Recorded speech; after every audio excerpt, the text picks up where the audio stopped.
Company के लिए finance generate करने के जो मुख्तलिफ रास्ते हैं उनमें से एक रास्ता डिबेंचर्स है। डिबेंचर्स लॉन्ग टर्म लाइबिलिटी होते हैं। डिबेंचर्स के ज़रिए जनरल पब्लिक से फाइनेंस जनरेट किया जाता है, बिल्कुल उसी तरह जिस तरह शेयर्स होते हैं। लेकिन शेयर्स में जो पैसा जनरल पब्लिक से आता है वो इन्वेस्ट हो जाता है और जो जनरल पब्लिक है वो शेयर होल्डर बन जाते हैं, जिनको साल के एंड के ऊपर प्रॉफिट दिया जाता है, जिसको डिविडेंड कहते हैं।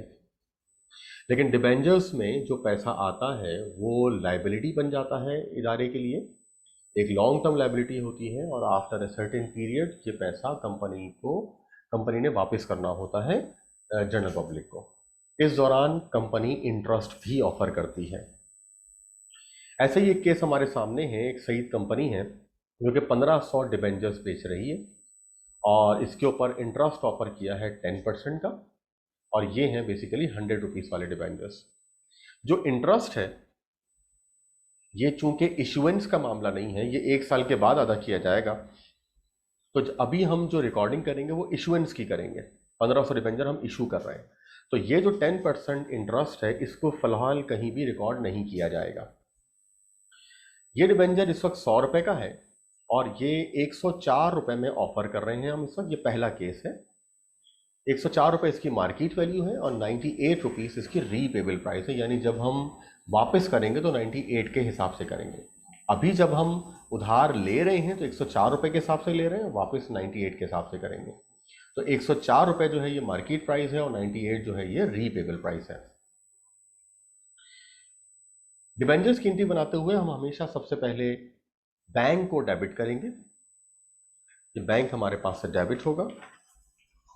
1500 डिबेंचर्स हम इशू कर रहे हैं और हर डिबेंचर इस वक्त हम इशू कर रहे हैं 104 रुपए में। तो 1500 मल्टीप्लाइड बाय 104, 1,56,000। इसके बाद ये जो पैसा हमारे पास आया है ये हमारी लाइबिलिटी है। इसका नाम है 10% डिबेंचर्स पेएबल। जो भी परसेंटेज होगी वो इसके साथ लिखी जाएगी नाम के साथ। डिबेंचर्स पेएबल पार वैल्यू से आएगा, इसका मतलब ये 1.5 लाख रुपए हो गया। ये डिबेंचर्स पेएबल हमेशा ही पार वैल्यू से आएगा। तो बैंक हमेशा मार्केट वैल्यू से डेबिट होगा और डिबेंचर पेएबल हमेशा पार वैल्यू से क्रेडिट होगा। ये दो बातें लिखने के बाद फिर हमें दो कैलकुलेशंस करनी है। पहली कैलकुलेशन गेन और लॉस की है, जिसमें हम इशूड में से रीपेबल प्राइस को माइनस करेंगे। तो इशूड जो है वो इस वक्त 104 है, इसमें से हम माइनस करेंगे रीपेबल प्राइस जो कि है 98।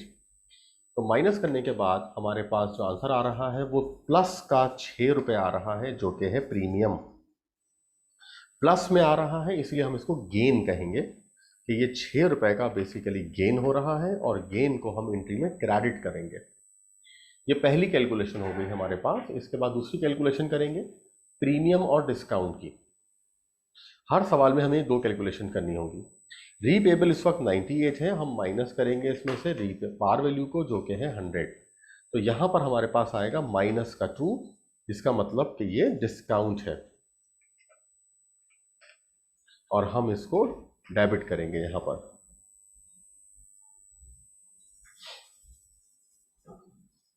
तो हमें 2 रुपए का डिस्काउंट हो रहा है और 6 रुपए का गेन। तो हम डिस्काउंट को डेबिट करेंगे। Discount on issue of debentures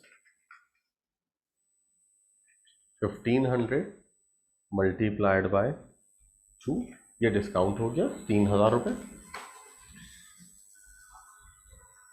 और जो हमें गेन हुआ है वो हम यहां पर क्रेडिट करेंगे।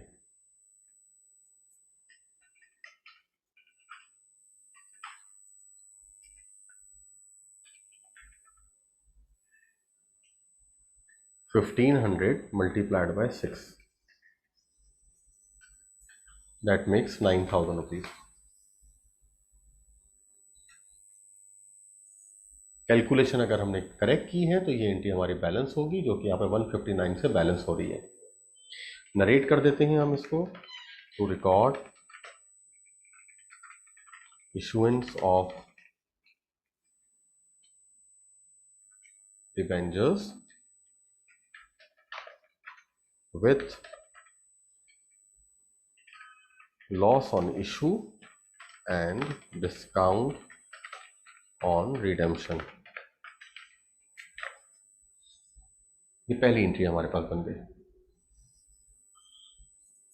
सेकेंड एंट्री की तरफ आते हैं। हर एंट्री में बैंक डेबिट होना है और डिबेंचर्स पेबल क्रेडिट होना है, ये लाजमी है। सेकेंड एंट्री में अगर हम देखें तो 110 रुपये इशूड है और रीपेबल 103 है। तो इसका मतलब ये हो गया कि 1500 को हम 110 से मल्टीप्लाई करेंगे तो 1500 multiplied by 110, so that makes 1,65,000। Debenture payable को हमने ये क्रेडिट कर दिया 1.5 लाख रुपए से। अब हम दो कैलकुलेशंस करेंगे। पहली कैलकुलेशन जो है ये गेन और लॉस की होती है। इसमें इशूड 110 है, इसमें से हम माइनस करेंगे 103, तो डिफरेंस जो आ रहा है वो 7 रुपीज़ का आ रहा है। और ये जो 7 रुपीज़ हैं ये बेसिकली चूंकि प्लस में है इसलिए हम इसको गेन कहेंगे और ये क्रेडिट होगा। तो एक 7 रुपए का गेन आ गया है। इसके बाद हम सेकंड कैलकुलेशन करेंगे। सेकंड कैलकुलेशन में हमारे पास रीपेबल जो है वो 103 है और पार वैल्यू जो है वो 100 है। प्लस में आंसर आ रहा है हमारे पास इस दफ़ा 3 रुपए का। तो ये जो 3 रुपए है ये प्रीमियम कहलाएगा क्योंकि प्लस में है और हम इसको क्रेडिट करेंगे। तो 3 रुपए का यहाँ पर हमें प्रीमियम नज़र आ रहा है और 7 रुपए का गेन नज़र आ रहा है। इसका मतलब ये दोनों ही क्रेडिट होने जा रहे हैं। तो हम यहाँ पे क्रेडिट करते हैं। सबसे पहले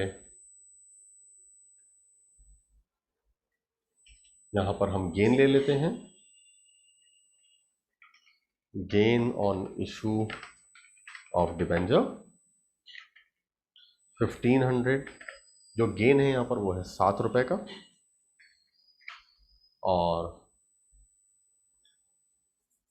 3 रुपए का प्रीमियम है, प्रीमियम ऑन रिडेम्पशन। ये 3 रुपए का है। 1500 मल्टीप्लाइड बाई 3, तो 7 से मल्टीप्लाई करेंगे 10,500 आएगा, 3 से मल्टीप्लाई करेंगे 4,500 आएगा।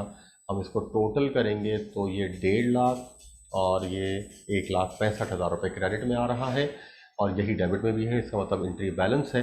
हम यहाँ पे लिखेंगे to record issuance of debenture with gain on issue and premium on redemption.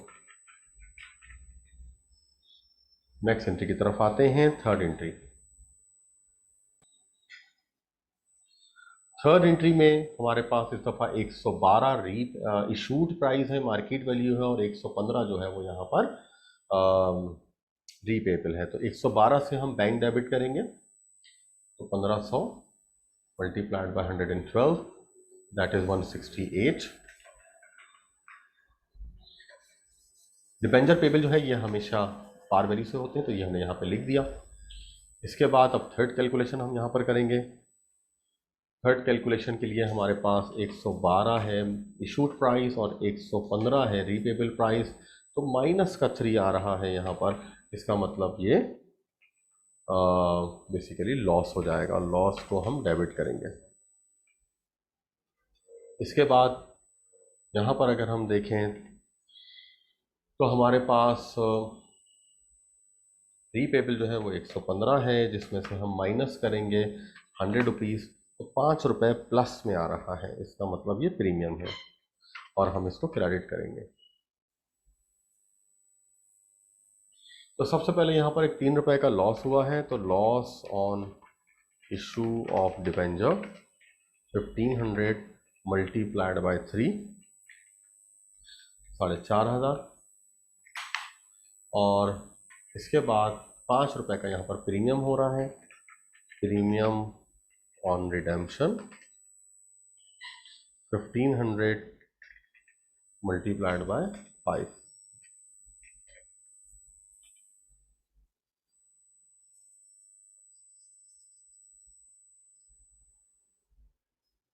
$7,500।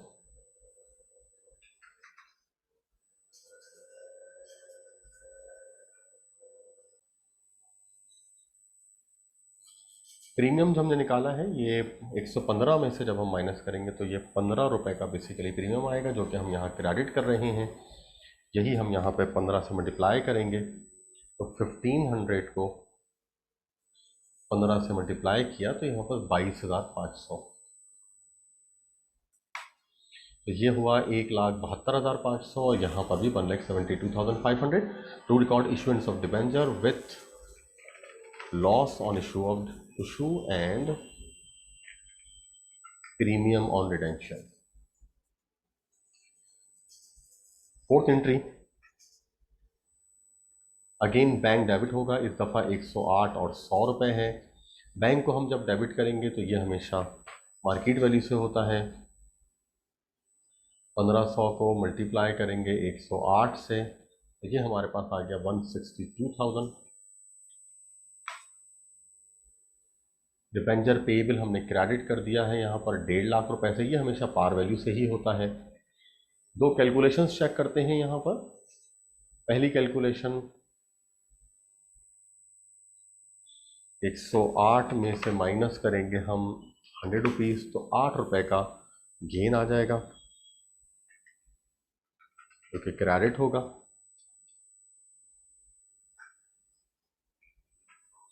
यहाँ पर 100 रुपीज़ में से जब माइनस करेंगे 100 को तो यकीनन यहाँ पर कोई प्रीमियम डिस्काउंट नहीं है, तो सिर्फ और सिर्फ 8 रुपए का एक गेन हमें रिकॉर्ड करना है यहाँ पर।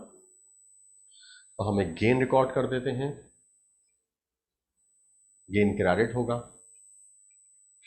Gain on issue of debenture 1500 multiplied by 8,